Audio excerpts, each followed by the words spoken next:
Indian history. Modern Indian হিস্ট্রিটা আমরা সাধারণত শুরু করি মুঘল ডায়নাস্টির ডিক্লাইনের পর থেকে, বা বলতে পারো ইউরোপিয়ান কান্ট্রিরা যখন ইন্ডিয়াতে ঢুকছে, ভারতবর্ষে ঢুকছে তখন থেকে। এবারে হ্যাঁ, অনেকেই বলতে পারো যে European country, Vasco da Gama তো 1498-এ কালিকট বন্দরে ফার্স্ট এসেছিলেন। তোমরা কি জানো 1498-এ যখন Vasco da Gama first Calicut বন্দরে, আমাদের কালিকট বন্দরে এলেন, তখন তিনি মাত্র 3 মাস স্টে করেছিলেন ভারতবর্ষে।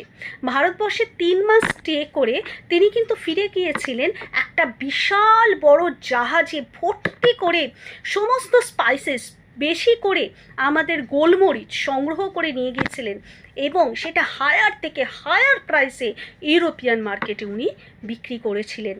ফার্স্ট মশলার স্বাদ ইউরোপিয়ানরা কিন্তু পায় ভাস্কো দা গামার হাত ধরেই, এবং তখন ওরা জানতে পারে যে কি বিশাল একটা খাজানা নিয়ে এই ভারতবাসীরা বসে আছে। মানে ওদের প্রয়োজন মশলা, ওদের প্রয়োজন ওদের আর্মির জন্য সুতির বস্ত্র।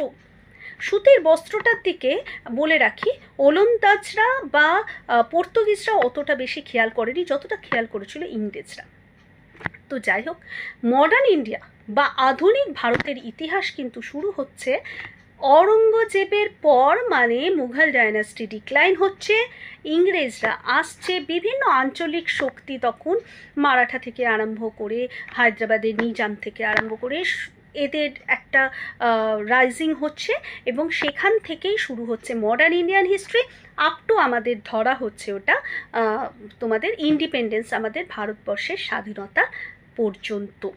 ঠিক আছে, তো এই হচ্ছে মডার্ন ইন্ডিয়া হিস্ট্রি বা আধুনিক ভারতের ইতিহাস। তার মাঝখানে আমরা নেতাজিকে পাবো, গান্ধীজিকে পাবো, ক্ষুদিরাম বসু পাবো, আমাদের কিভাবে ইংরেজরা আমাদের এক এক করে ক্যাপচার করলো সেই সব পাবো, আবার কি করে আমাদের ক্যাপচার করার পর ফ্রিডম ফাইটাররা তারা কি কি করেছিলেন, ভারতের স্বাধীনতা কিভাবে এলো, এই সমস্ত কিন্তু মডার্ন ইন্ডিয়ান হিস্ট্রিতে পাবো। তো আজকে আমার এই পর্যন্তই থাকলো। মডার্ন ইন্ডিয়ান হিস্ট্রি তোমরা কারা কারা পছন্দ করো, কারা কারা জানতে চাও, বা তাদের সোর্সেস, অনেক সময় তোমরা সোর্সেসগুলো পাও না, যেগুলো আমার কাছে তোমরা পেয়ে যাবে, তো সেগুলোও যদি জানতে চাও অবশ্যই কমেন্ট করে জানাবে। আর চ্যানেলটিকে অবশ্যই লাইক অ্যান্ড সাবস্ক্রাইব করো, যাতে ইন ফিউচার আরও তোমরা ভিডিও দেখতে পারো, আরও তোমরা এইরকম ইতিহাসের ইন্টারেস্টিং গল্প শুনতে পারো। তার জন্য অবশ্যই সাবস্ক্রাইব করবে।